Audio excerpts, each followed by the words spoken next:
presented by RK Music World. Music by Dipinus Rena.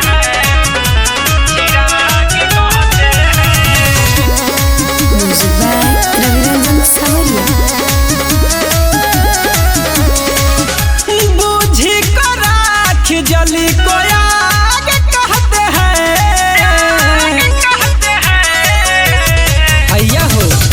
बूझी के राख जली को आग कहते हैं जेते ताल से पाले यादे उसे चिराग कहते हैं। जो जदियों के हारा दे उसे चिराग कहते हैं। बूझी को राख जली को आग कहते हैं। जो ताल से पाले यादे उसे चिराग कहते हैं। जो नीतीश को गिरा दे उसे चिराग कहते हैं।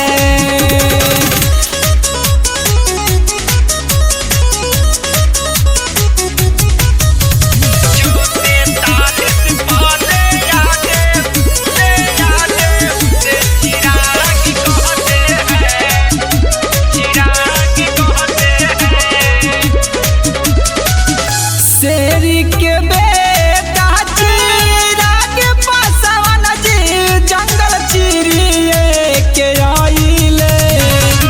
लड़के चुनाविया के ले अपना दाम पर विरोधियन के हराइले।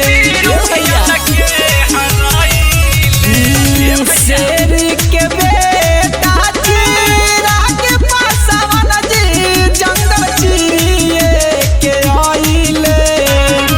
लड़के चुनाविया के ले अपना दाम पर विरोधियन के हराइले। केहू से न डरे ओह के दबांग कहते हैं।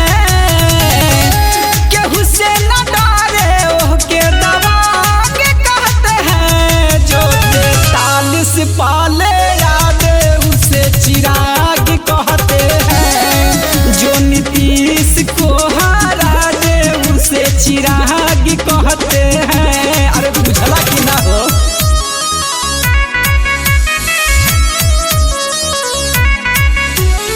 Music by Dipinus Rena.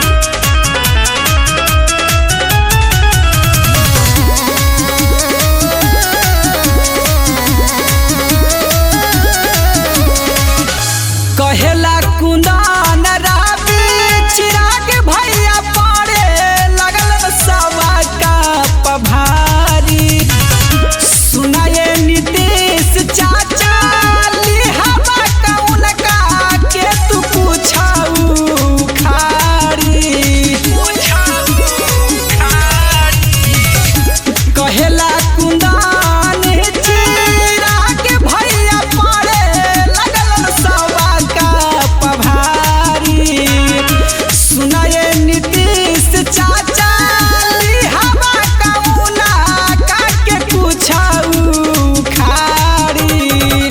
सुर से सुर मिलेला उसी को राग कहते हैं। सुर से सुर मिलेला उसी को राग कहते हैं। जो ताल से पाले यादे उसे चिराग कहते हैं। जो नीतीश को हरा दे उसे चिराग कहते हैं। 3 नंबर के पार्टी बना दे उसे चिराग कहते हैं। जो 43 पाले यादे उसे चिराग कहते हैं। चले थे देखाने पावर और उखाड़ के रख दिए इनको टावर। बुझाइल कि ना।